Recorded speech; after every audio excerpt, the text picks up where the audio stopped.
All right. Welcome to another edition of the forecast contest discussion. We've got a little bit of a light crowd here today on the Thanksgiving week. All right. I think in terms of today's agenda, I think we'll follow a similar script from the last couple of weeks. So we'll kick off with a little bit of retrospective attribution in terms of the last couple of weeks, and then we'll go into our forecast contest.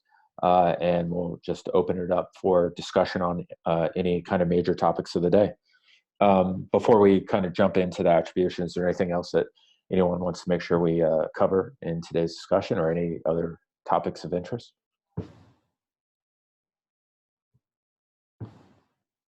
No? Okay. All right, great. And everyone here, again, small crowd, so feel free to kind of jump in here at any point. But I'll start with the last week of verification.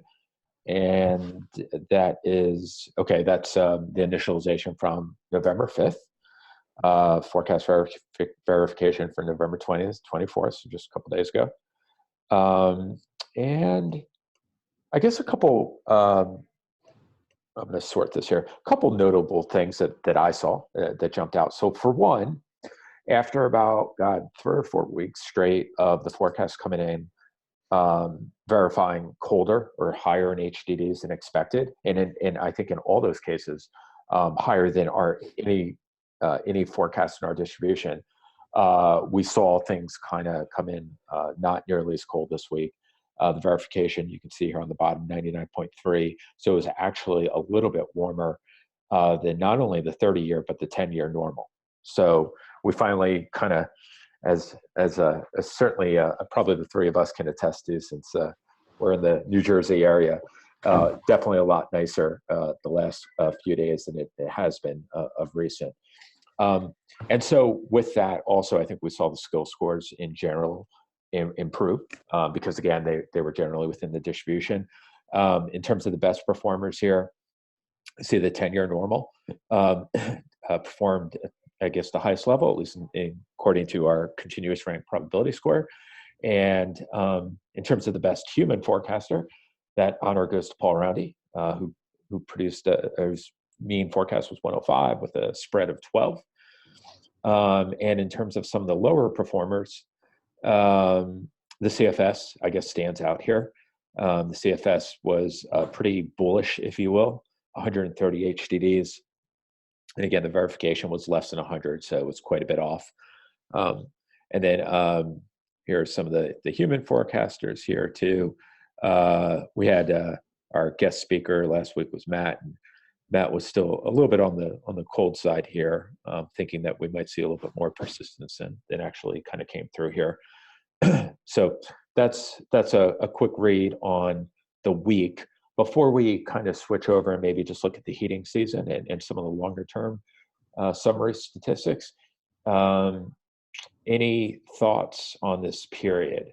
And while you're doing that, maybe I'll also pull up the verification just so we can see what the map actually, or the map verification, so we can see what that looked like. I'd say at least part of this forecast, I think people might have seen the warmer signals but went colder anyway because of how the last few weeks had looked. At least that's my feeling with it. I don't remember necessarily if I was thinking that while making my forecast, but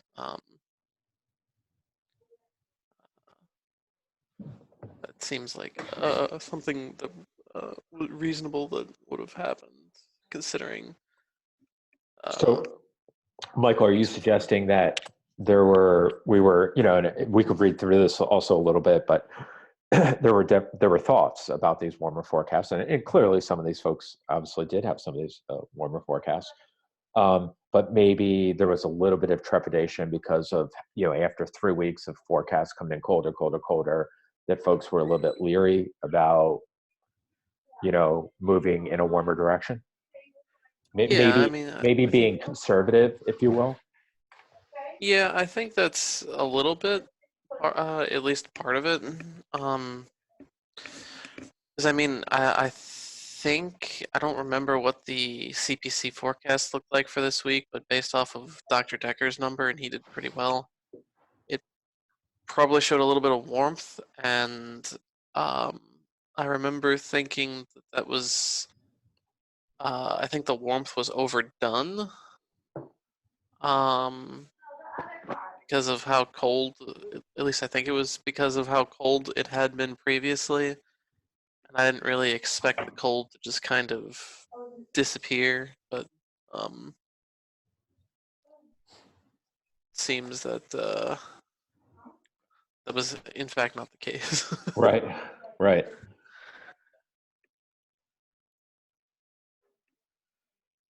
Yeah, I wish, unfortunately, can't look at or there might be a way, but can't look at what the CPC was showing there. It's going to update to the newest. I was just also looking at see if I had anything of interesting note. No, it's just, this is back, some of my forecast discussion notes, just talking about the EC, talking about tropical forcing. Oh, here's one point. The colder changes in the intra 15-day period has certainly caught my eye, and it feels like I should respond. This goes a little bit to what we were just talking about. And it feels like I should respond to these moves by shifting the 16 to 20 colder. But from an objective standpoint, I don't see a good rationale to shift to 16 to 20 in response to colder changes in the earlier forecast windows. So I guess that was a bit of logic that for once in my life actually worked out well. Not to bite the bullet and go colder. Yeah, because it does, right? And that it's easy to, obviously a lot has changed in the last couple weeks or 2-3 weeks since we made this forecast, going back to early November. But yeah, things were shifting colder, and especially it's always a difficult thing, I think, when when the 6 to 10 or some of the days in front of you are shifting colder. There's a tendency there to kind of drive that, to allow that to drive your longer term forecast, which, although I don't have any objective metrics to prove this, I think that's a tenuous kind of forecast input, and in fact, it's just to go along, and not to, Matt Lanza, not to beat you up here, but I remember I was talking about this when Matt Lanza put out his forecast, and we were talking about his formula, because there's an interesting input he put here, and this is why we do this, right? This is why we ask folks to put out their formulas explicitly. He mentioned that 30% of his forecast input was extrapolating the day 15, which again at the time was a lot colder. And we talked about at the time that what was really interesting, I thought, about him putting that was just that it's an interesting input, but also that it's something testable, right? That is something that we could develop, a method to back test that over, even if it's over 6 months, it's better than nothing, and just see how helpful that is as a forecast input. So I thought that was interesting. Let's see, anything else in terms of this week before we move on to history, heating season? All right, we could always go back to, but all right, so here's a quick look at the heating season. Again, I'll sort it by performance. Heating season to date, again, we don't have a ton of forecasts. This started initializations in October. We have once a week, but you can see here Matt Rogers. Matt participated in one forecast. Matt's at the top there. In terms of forecasts that have participated in majority, looks like normal is still tough to beat. Zach is very close to that. And then the CFS near the bottom, the CFS has been really rough. And the EC, I mean, this is interesting to me. The EC also one of the poorer forecasts here. And this is something we've noted back to the summer. I'll do one other thing here. If we sort this by consensus, it looks like Zach, in terms of folks, participants who forecast a majority of the time. I think Zach, who couldn't be here today, is at the top, and the CFS is at the bottom. And I guess this also stands out, and this won't surprise anyone. who's been looking at this, but the bias is quite a bit negative, which means that the models over the last few weeks have underestimated the cold, have underestimated the HDDs. They've been too low. Any to open it up? Any thoughts here in terms of the forecast? Well, I'll say I wish the performances were a little bit better, at least, especially my own -20 score doesn't really doesn't really sit well with me. But yeah, I agree that the cold bias, or lack of cold bias, I guess I should say, from the models really seems to have messed up a lot of people so far. And surprisingly, the CFS somehow has the lowest bias. That's an odd coincidence, I guess. Probably more of a testament to its um, poor skill, I guess. I'll say. Yeah, it's funny pointing that out, because there's a political saying about this, but I'll avoid that. A useful a useful idiot is at least a forecast input that is always biased in a certain direction, right? Because then it's easier to bias correct. But with the CFS, it's not really helpful, right? Because it has a bad error, and the bias hasn't been stable, it looks like. And actually, just to look at that a little bit more closely, I think actually I think we can see why that is, at least in some of these forecasts. I think I'm just going to quickly scroll through these, but we have let's go to a little bit more recent. Actually, I'll work backwards. So is this okay? So this is this week, right? And we know that it was way too cold, right? So where's the CFS? 130, and verification was 99. So way too cold. But then I think, let's see, last week it was at 102, and the verification was 123. So it was way too warm, and then let's go to the week before that. It was at 74. It was also extremely way too warm, 74, and the verification was 102. And we'll do one or two more weeks. Week before that, it was at 62, and the verification was at 92. And one more week here, the forecast was at 62, and the verification was at 55. So yeah, it's been a little bit haphazard in terms of, typically you might think of CFS always typically having just a warm bias, or I'm sorry, being too cold, a cold bias, but in this case, it's kind of been all over the place.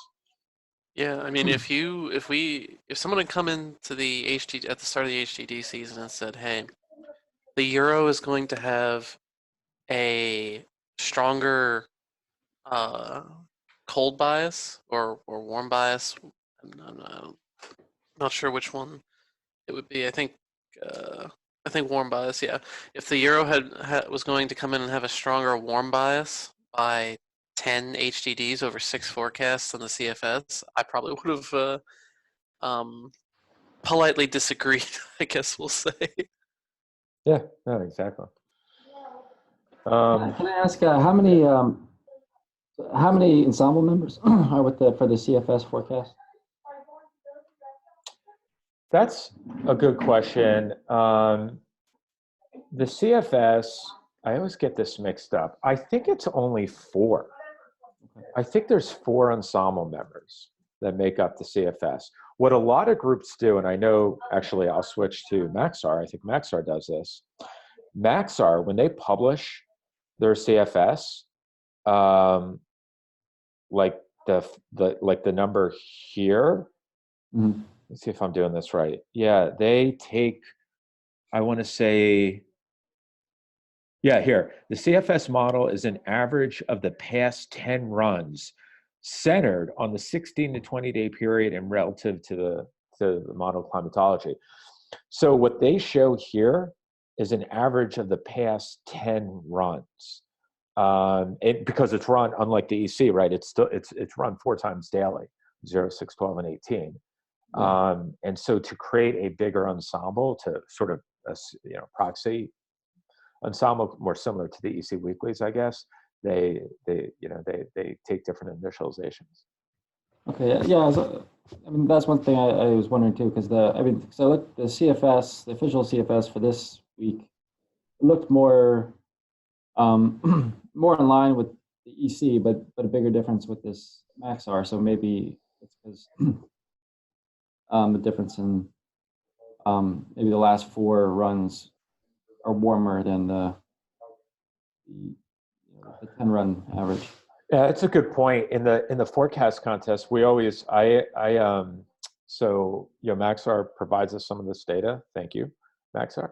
And I do not in our forecast contest, the input that actually goes into like this and stuff. This is just based off of that initialization.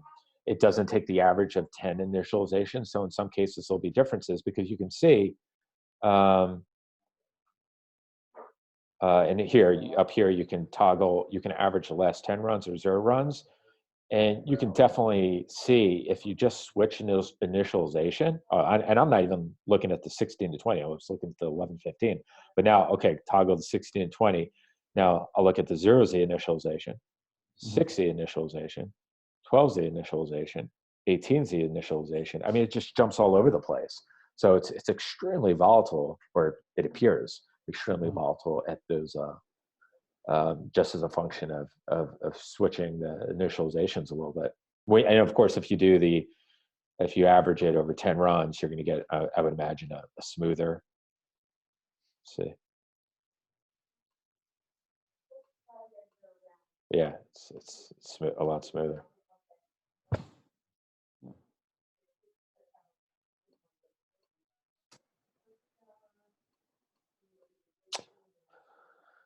Nat, anything else on your end in terms of, even from like a research perspective or anything like that, in terms of what you're seeing so far with model performance this heating season?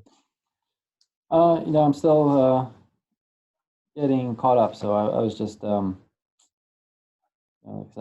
just got back from China last week, so I was a little bit out of the loop. Different weather over there than here, but yeah. Yeah. So I'm just kind of getting a feel for the performance this season and how things are evolving. So nothing. I don't have anything concrete at the moment, but I'll continue to observe and synthesize as much as I can. Okay. All right, so this might be a good transition to the forecast then. And just one thing, as we do transition to the forecast, we talked about how this recent week came in finally, kind of breaking our warm spell or cold spell, kind of came in warmer. And just which map should we look at? I was just going to bring up the point that as we look at the next 2 weeks, and I'll pull up the 2-meter temperatures here, and I'll pull up our EC ensemble. Obviously, there's some different views. This thaw, if you will, is projected by the EC ensemble to continue. At least it's not supposed to be just outright cold. Here's the 1 to 5 day, and again, above's kind of covering most of the heating or the key cities in the eastern half of the country, especially like Chicago and Cincinnati and stuff. A little more normal on the East Coast and cool in the West. 6 to 10, a little bit cooler, and then 11 to 15 it becomes warmer again. So not that these models are going to be perfect. Of course they're not. But if you believe the models, then you've got, again, some more of a variable kind of look here, slightly warm for the next 2 weeks. And if you want to bake it directly into HDDs, you can look at the WDD page. And here's the EC, the 0Z EC, color-coded by above, below the 30-year normal. And if you just look at the entire sum here, this row, 1 days 115, you can see the EC is projecting 363, and the normal, 30-year normal for the entire period is almost 373. So, a little bit warmer than the 30-year. All right, so let's with that though, let's transition. So as I mentioned, Michael, how about if you don't mind, could you kind of kick us off? And again, pretend you know, Nat and myself are your clients. Kind of go through the motions. You've got 2 minutes. Maybe we'll ask you to stay longer, depending on if we have more time.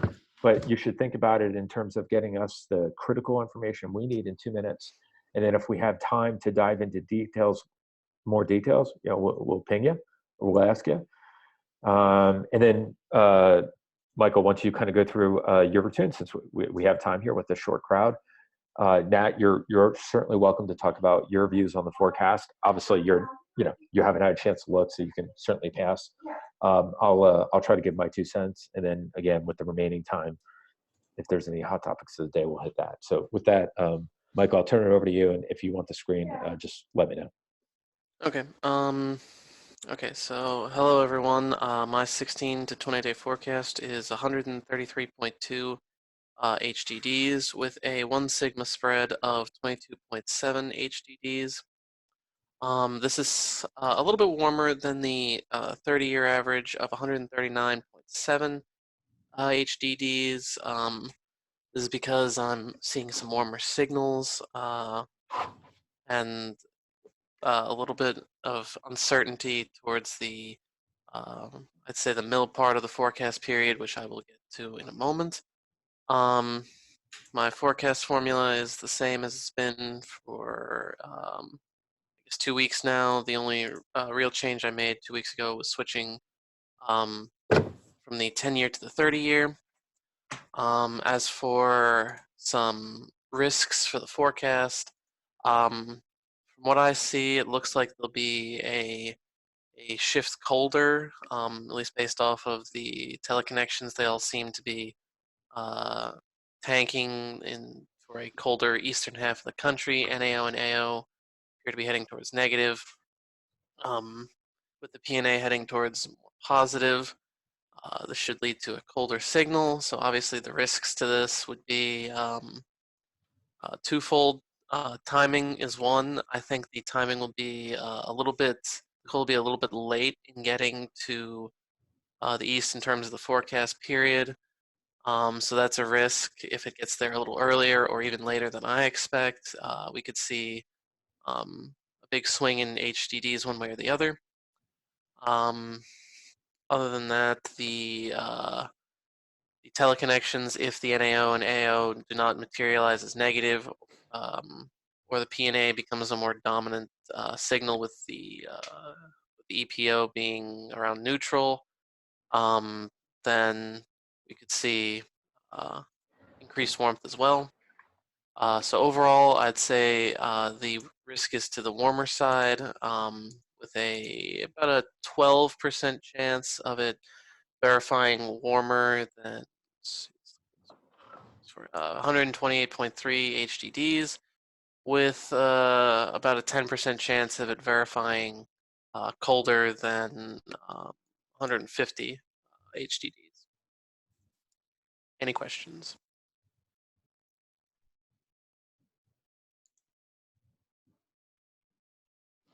Okay, could you repeat the part about what you thought about the positive PNA you mentioned? Yeah. So if the PNA is currently forecast to be positive, and and right now, if all these forecasts were to verify with the negative NAO, AO, and positive PNA, that would be a good look for cold in the east, or at least eastern half. However, if the PNA doesn't verify as positive, with the EPO being around neutral or slightly positive, I believe, based on the current forecast, if the PNA were to go more to the negative side, because it has been verifying, actually just verified outside of the range for the 14-day forecast, so it's actually more negative recently. So if the P&A forecast winds up being a bust and it goes more negative, it could impact things a little bit further downstream and cause for a warmer signal overall, at least for the east. Does that answer your question? Yep, yep, thank you.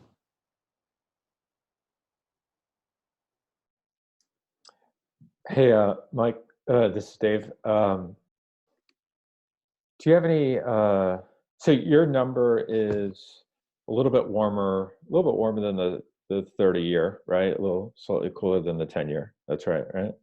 Yeah.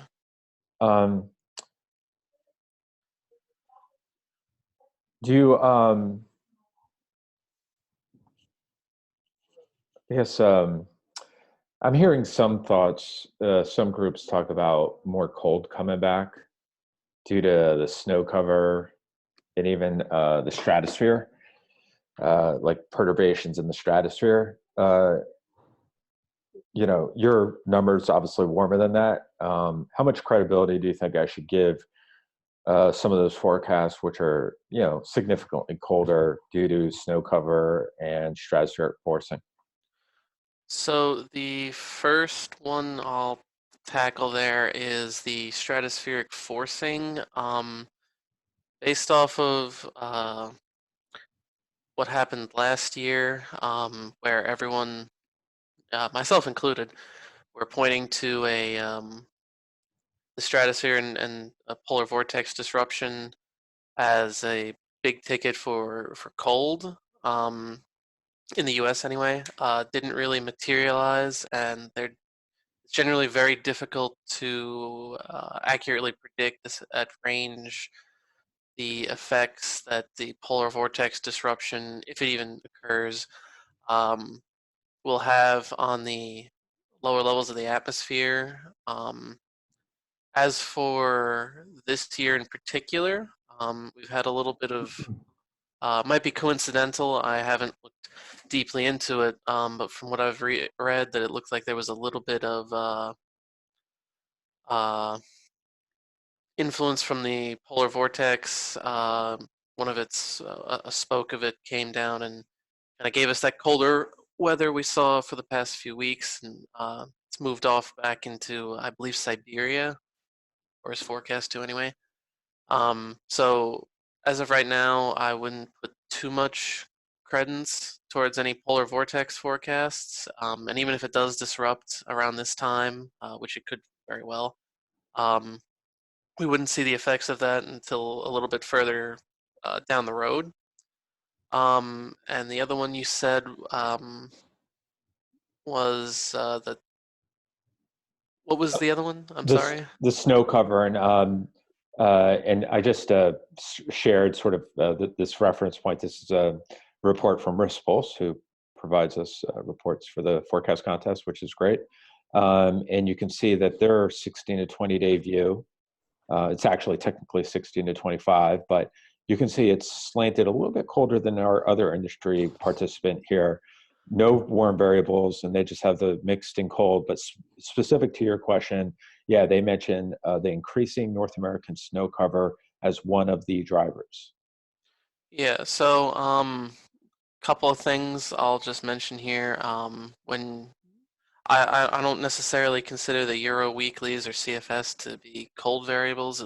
Maybe they perform better than the 16 to 20 that we've been seeing, but I don't know if I'd consider those to be cold variables. As for the increasing North American snow cover, I have read a little bit about this. I know it's a relatively new science. I believe they only have data goes back only 10 or 15 years. So to me personally, I would say that you would need a little bit more data, maybe going back 30 years or so, to get a more accurate read on what that means. I do know that that is based on the current research that is a colder signal for the U.S. However, while I do think that could bring it colder, but that comes back to more so the timing issue of when the cold air actually gets into the at least the eastern half with the major population centers, which I don't think is going to occur earlier. I think it'll probably occur sometime in the middle of the forecast period, or if it's really unlucky, could even happen towards the very end of the forecast period. But so overall, to answer your question, I wouldn't worry too much about either of them. The polar vortex wouldn't worry about just yet, and the increasing North American snow cover is a cold signal, and um, I don't think will have much of an impact on the forecast. It's more so the timing window is the main concern, not necessarily the cold source region, if that makes sense. Say that last one more time. That it's a timing issue, not a intensity. Yeah, it's more of a timing issue than cold source region problem. Okay, gotcha. Okay. No, that's helpful.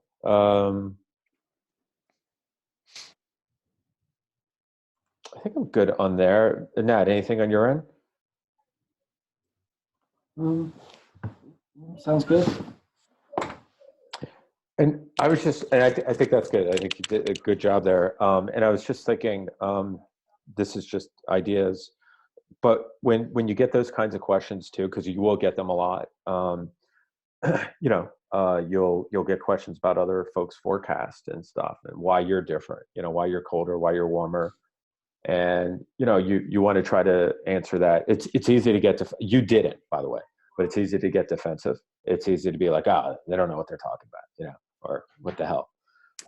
You want to keep that in mind, keep that in check, because you want to be open-minded to the fact that another group might see something that you didn't see, and you might be, hey, I'm going to look into that. I didn't think really about the snow cover, but let me check some data, and I'll let you know if my view changes at all. So I mean, you should always feel free to do that.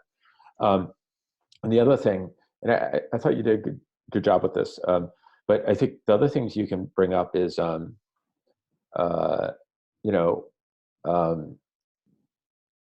you can always, especially when you're hiring, other companies to provide you services, like if Rispos was your client or Maxar was your client or something. Let's say you were a meteorologist at one of these shops.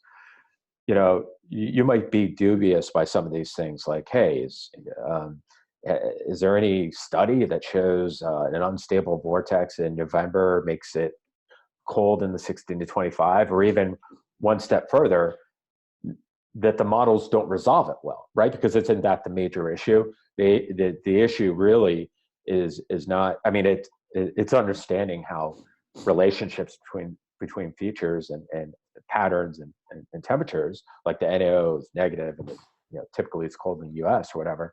But it's more so it's understanding too how well the models resolve this, right? Because if the models resolve these features well, then you don't need all these features. You just need the model, right? And in fact, you don't want the model and all these features, because you're going to leave yourself double counting, right? And that could actually put you in a situation where you create more error, more bias, right? So you should always feel free to challenge the providers. If you're dubious or just want more information, to go to that, go to Max or go to Rispos and say, can I see the evidence that supports your finding here of the relationship?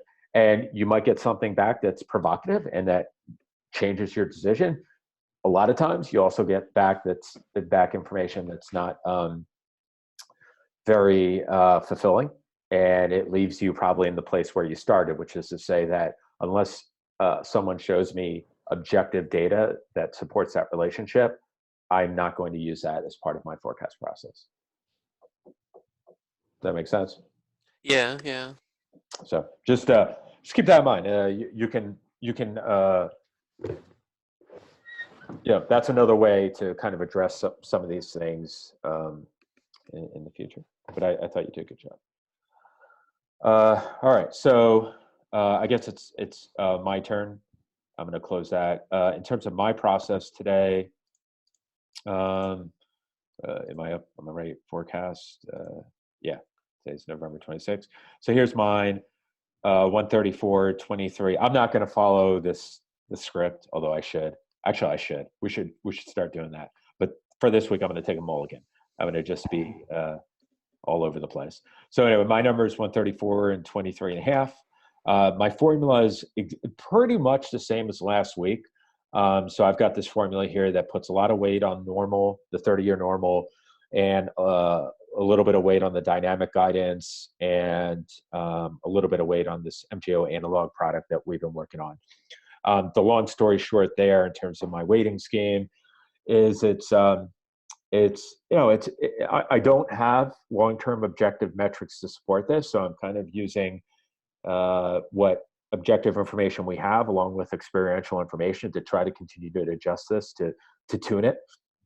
But the main core assumptions here is that in the winter, the 30-year seems to perform better than the 10-year, and in the summer, I tend to put more weight on the 10-year normal. And the reason I have so little weight on the dynamic guidance is because of the performance that we've seen in the last several months. And so it seems to me that it's hard to justify, at least for the raw ECMWF and the raw CFS, putting much more weight than this. I think you might even argue that maybe I should put less weight than this based on some of those performance metrics. The only other thing I'll mention in terms of tropical forcing is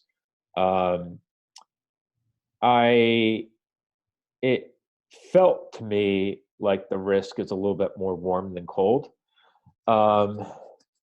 based on where the MGO is. Let me see if I can pull something up real quick. I'm going to pause. So we've been working on, I don't think I showed this to Nat yet, who's on the line. It'd be good to share this. Just give me 1 second. Yeah. Okay.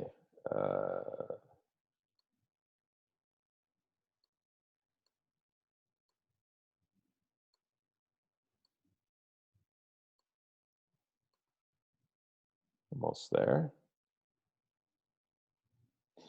Just going to show a couple MGO plots that I have and that we can use. All right, resume. Okay, so this is a couple things that I've been working on with Dr. Decker and Zach, a couple other folks there. This is, let me show this one. This is looking at HDD change as a function of MGO phase and amplitude.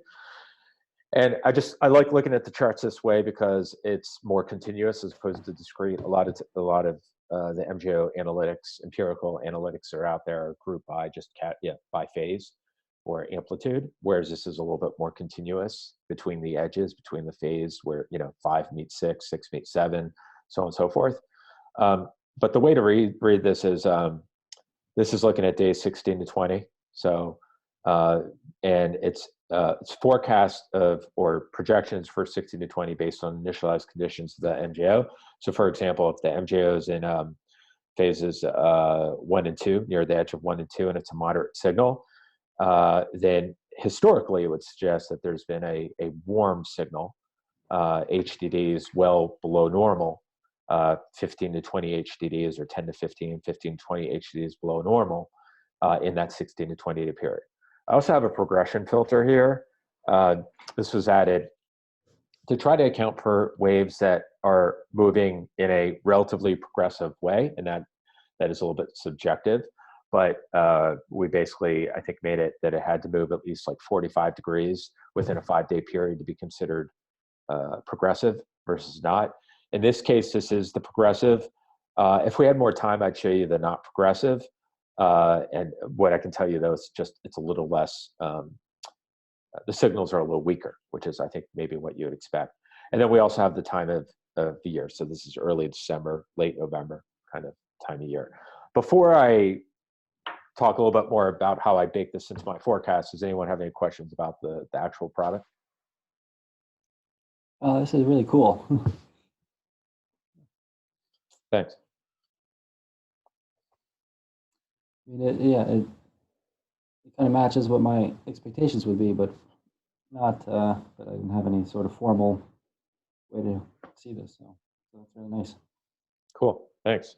And you know, we're want to try to make a lot of this available to folks. So I can maybe offline, I can send you some more examples of this, and yeah, I'd love to get your feedback. We are testing it for different signals here. Some of these are a work in progress, but this is for the EPO, and we want to do it for the. I think we have some for the NAO and things like that. The idea there is, of course, that it's you know. Of course, the end product is HDDs and CDDs and stuff, but understanding the physical mechanisms of why the MGOs, creating a warmer or colder pattern is usually helpful and can provide value too. So we're trying to look at the relationship with the different teleconnections too. So, but yeah, so long story short, for today's forecast, I think the RMM is somewhere out here in that near phase 2 and 3. It is a little bit stalled, and some of the projections have it doing a little bit of a circuit, this, that, and the other thing. But at the end of the day, it is sort of in that core area where historically things tend to err or tend to move in a little bit of a warmer direction, or depending on where you are, a lot warmer direction. And so if you want to call it my spidey sense, which is probably worth what you paid for it, but my sort of fudge factor was to hedge just a little bit on the warmer side based on what I saw there.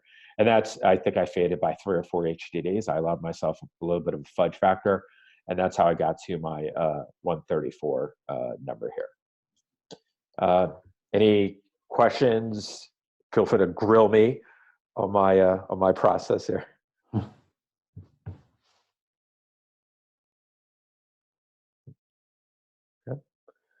And we can also just take a quick look at some other folks here. So a few other folks had a chance to enter forecasts but aren't on the call.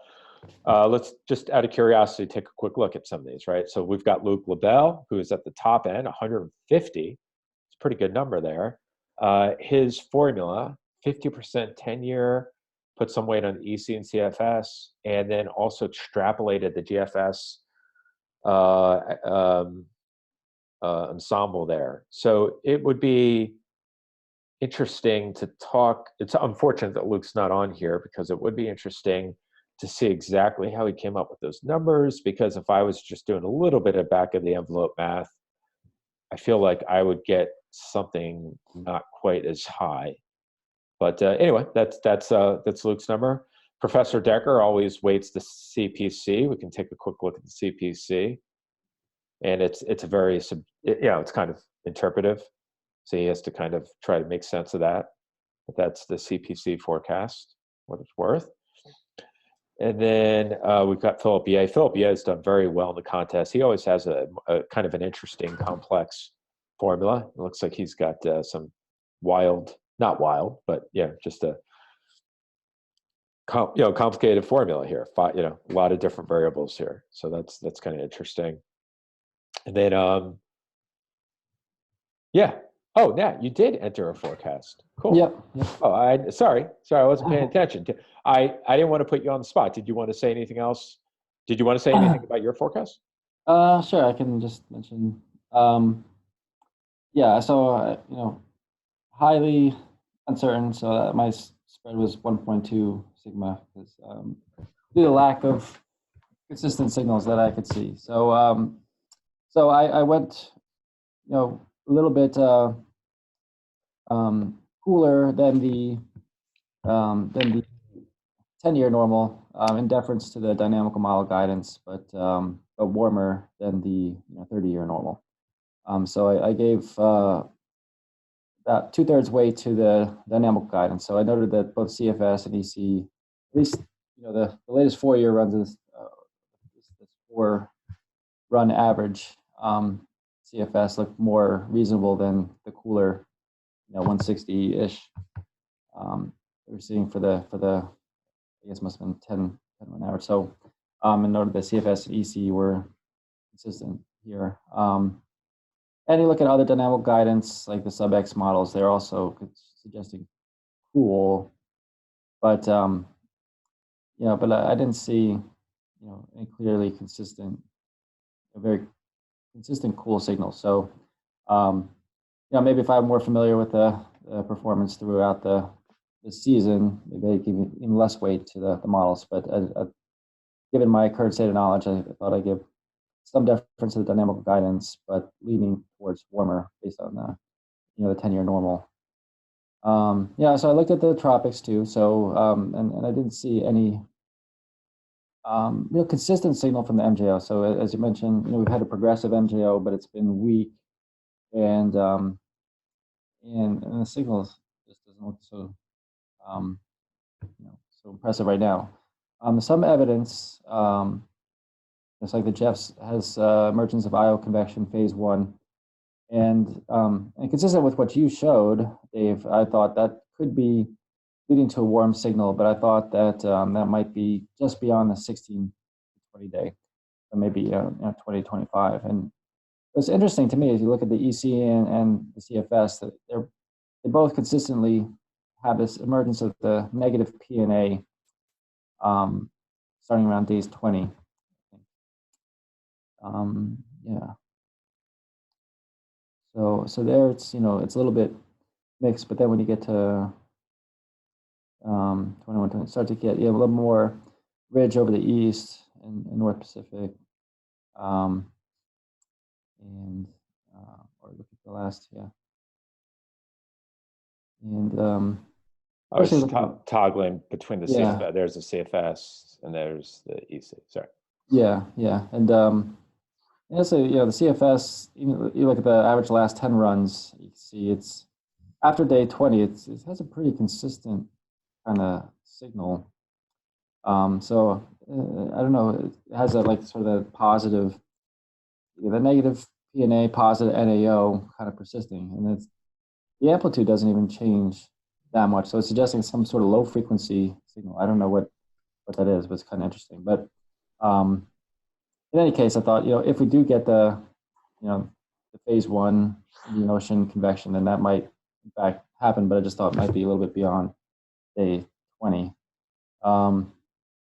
So I thought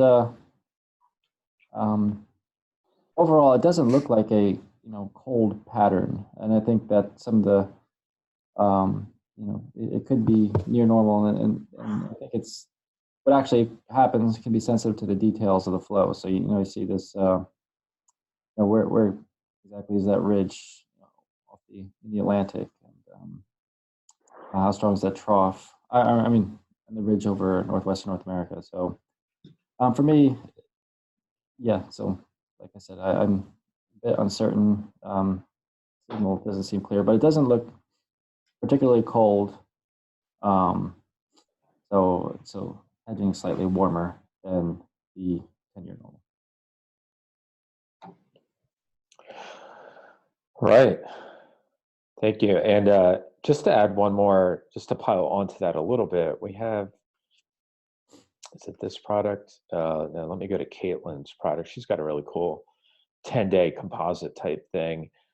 And just to pile on to that warm risk a little bit, when you get into December, the phase 4 signal really amplifies. I mean, it just becomes a stupendous warm signal. You see it a little bit earlier in November and stuff, but it really amplifies. And I think it's just about the warmest signal. Phase 5 is also really warm, but you could see this pattern. And the CFS, I think Nat was alluding to this a little bit. The dynamic guidance is starting to show a little bit of this kind of flow in the 16, 20, 21 to 25, right? We can kind of go back to it. There's the CFS. There's a 21 to 25. And then going back to where we were. So, and then of course, there's a few different data points there, right? That just suggest that if we do, I think, see some progression of this MJO out of kind of phase 1, 2, where is it right now? Here we go. This is all, this is actually, if we continue to see a little bit more progression as opposed to regression, that can, there's a lot of sensitivities to that. It's maybe one way to put it. And because obviously there are some risks too that it could retrograde. It is interesting though. I think it has been, and we've seen this from time to time, where it's actually verifying more progressive than it's been forecast. So I think if that risk continues, and I guess I'm a little bit more inclined to believe that risk, then we might run into more warm risk than cold risk in the forecast. Okay, I know we're almost out of time. I don't know how we did that, but let's see, in our last few minutes, any other, oh, Michael, yeah, sorry, actually, let's do that. Man, I thought we were gonna have more time for this, but it's great that Nat's on the line. Why don't you do Michael's been working on some EC, like an EC bias correction and just looking at performance metrics and different things like that from the EC over the past few months. Michael, why don't you give Nat the sort of the 2-minute spiel, and then maybe we'll have another minute or two just to kind of dive a little bit more into it. Yeah. Do you want to share your screen, or do you want me to keep it? Yeah, I might as well. Okay. All right, over to you. All right, so what I'm trying to do here is the purpose of my research is to try to find a reliable method to bias correct the euro in terms of HDDs and CDDs. So this is research going back to July of this year, with some data going back through May. So last 6 months, basically. And I tested 10 different bias correction. Well, I have 10 different bias correction methods here. Only 8 of them are actually bias correction methods. This first one here is the euro, and I believe this 6th one here is industry. So only 2 have outperformed the euro thus far, inputs 2 and inputs 4. With input 4 being the clear winner, as you can see, a little cut above the rest, or I guess below the rest. So a couple of issues with this. It's still early, only 6 months of data, only going through the CDD season. So more research is needed, and got to get a little more data, go a little further in time with this. And so far, nothing has been able to consistently outperform the euro. So most weeks, these 2 that do better, most weeks they'll perform better. But the nature of the way I design the bias corrections means that they don't beat the euro, week after week. As for a couple of things I'm working on a method to, I'm just going to highlight a couple here. Working on a method to try and predict if the euro forecast will be too warm or too cold based on certain benchmarks. For instance, if the euro is like super cold, like 150 HDDs is the forecast, and the 30-year normal is 130, the formula would look into that, see that, and make a bias correction based on that, probably to make it a little bit warmer. But I'm still working on that. Haven't put it in here yet, but I'm also working on a new forecast bias correction method that looks at the Euro 500 millibar and surface temperature maps and tries to make a forecast based on what those should look like rather than what the temperature map actually looks like, if that makes sense. Because we've discussed here a couple of times, I think earlier in November, it was late October, I'm not sure, that the Euro has some trouble seeing troughs, not so much seeing ridges, but seeing the troughs. Kind of loses a lot of that blue at range. So I'm working on something to try to correct that. Sorry, correct that. See if if that has any skill to it. It's going to be a bit interpretive, so it might be a bit sketchy to say the least. Um, but it should be interesting to see how that works. And that's pretty much it. I'm sure that your main question is what these numbers mean. So I'll just answer that. I'll just get that out of the way. These are all MAPE percentages. So MAPE is mean absolute percent error, and I can explain that a little bit more if you need me to. But that's the error I'm using here, or the skill metric I'm using here, I should say, is MAPE. And so they have 10 different, I guess, their methods, or? This is just so. Each one of these represents a forecast. 8 of these are bias corrections.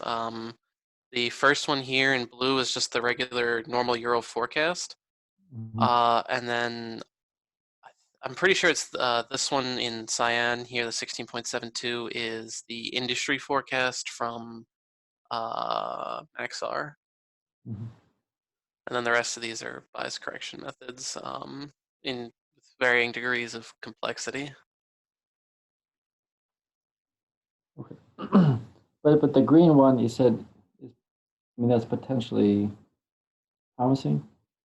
Yeah, this one actually blends the Euro with the 10-year climatology. It's mostly 10-year climatology with a blend of the Euro. I can show. I'll just show here. So this, let's see. So it's not a lot of, you might look at this and say, well, it's not a lot of, the greens represent forecasts had less error than the Euro, red had more error than the Euro, that's the regular Euro.